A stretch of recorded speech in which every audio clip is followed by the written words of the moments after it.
안녕하세요. 비료헬스입니다. 집이 자산이라고 생각하십니까? 결론부터 이야기하면 집은 자산이 아닙니다. 좀 과하게 이야기하면 부채의 성향을 많이 가진 소비재에 가깝습니다. 왜 그럴까요? 집은 가지고 있으면 가격도 오르고 하는데 왜 자산이 아닐까요? 제가 처음 집을 샀을 때 일입니다. 와이프의 성화에 못 이겨 집을 샀지만 집을 사고 나서 오르는 걸 보면서 자산이 늘어난다는 생각을 했습니다. 1억, 2억 오를 때마다 자산이 저절로 불어난다는 것이 이런 거구나 했습니다. 나의 자산도 이렇게 늘어나고 있구나, 정말 좋구나 했습니다. 그러다 다른 집들이 오르는 걸 보면서 좀 아쉬워졌습니다. 저기가 더 오르네, 저기가 더 많이 오르네, 그러면서 더 좋은 집을 사야겠다는 생각을 했습니다. 정말 아쉽구만, 자산을 이렇게 키우는 거구나. 근데 정말 이상했습니다. 분명히 집의 매매가는 오르는데 내 삶에 변한 것은 하나도 없었습니다. 저는 여전히 월급으로 생활하고 추가 수입이 생기는 것도 아니었습니다. 아니, 자산이 올랐다는 생각에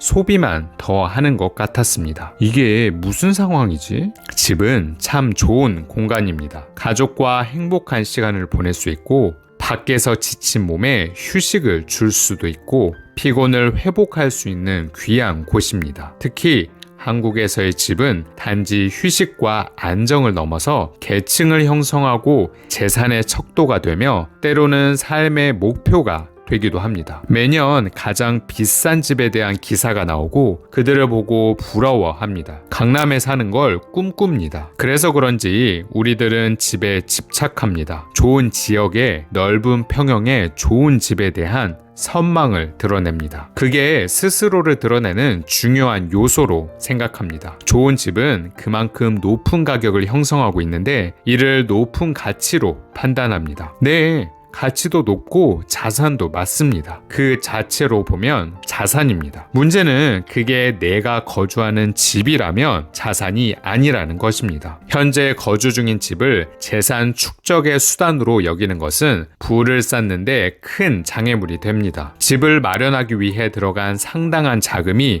그 집에 고스란히 묶여버려 다른 곳에 투자할 수 없기 때문입니다. 부동산에 투자하는 것이 문제가 아니라 거주하는 집에 투자하는 것이 잘못되었다는 이야기입니다. 더 정확히 말하면 지금 살고 있는 집을 자산에 투자한 것이라고 생각하면 안 됩니다. 왜 그런지 자세히 이야기해 보겠습니다. 지금 살고 있는 집의 매매가가 갑자기 많이 올랐다고 가정해 보시죠. 가격만 보면 기분이 좋아집니다. 가격이 올랐으니 그 차이만큼 내 돈이 생긴 것 같아 보입니다.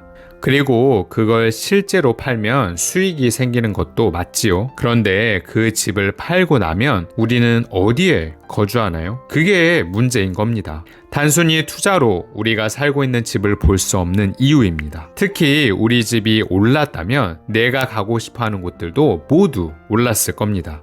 혹시 시세 차익을 얻기 위해서 현재 집을 판다면 입지가 더 안 좋은 곳으로 가야 하는데 그게 가능한가요? 그래서 현재 거주 중인 집을 투자 수단으로만 보면 매도 시점을 찾을 수 없다는 아주 큰 단점이 생기는 것입니다. 또한 투자금에도 문제가 있습니다. 우리는 우리가 거주할 집에 거의 모든 돈을 투입합니다. 대출까지 더해서 사지요.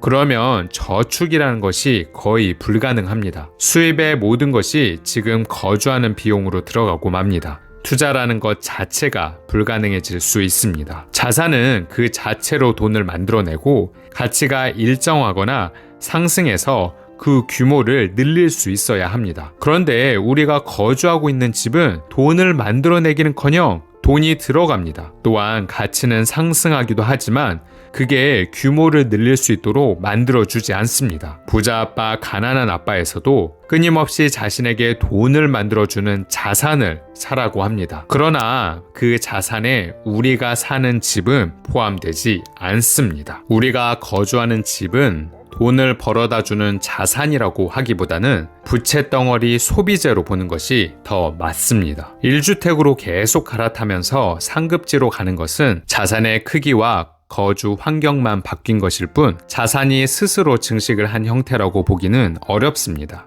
내가 원하는 시점에 매도해서 수익화할 수가 없으니까요. 그걸 더 증식시킬 수가 없으니까요. 1주택 비과세가 있습니다. 많은 분들이 1주택 비과세 늪에 빠져 있습니다. 부동산에 투자해서 돈을 불려가는 방법은 정말 많습니다. 그건 1주택 비과세와는 비교도 안 될 정도로 많은 이득이 있습니다. 정말 자산을 만들고 싶고 부자가 되고 싶다면 1주택 비과세의 늪에서 빠져나와야 합니다. 다주택 투자를 했을 때 수익률이 좋은 시기가 있고 똘똘한 한 채가 더 수익이 좋을 때가 있습니다. 똘똘한 한 채가 수익률이 좋은 시기라도 팔 수 있어야 결국 자산이 됩니다. 매도가 어려운 상황이라면 이는 더 이상 자산으로서의 역할을 하지 못합니다. 지금 드리는 말씀은 거주할 집을 사지 말라는 의미가 아닙니다. 그보다는 자산을 바라보는 자세에 대해서 말씀드리는 것입니다. 자기 집이 자산이라고 생각하는 순간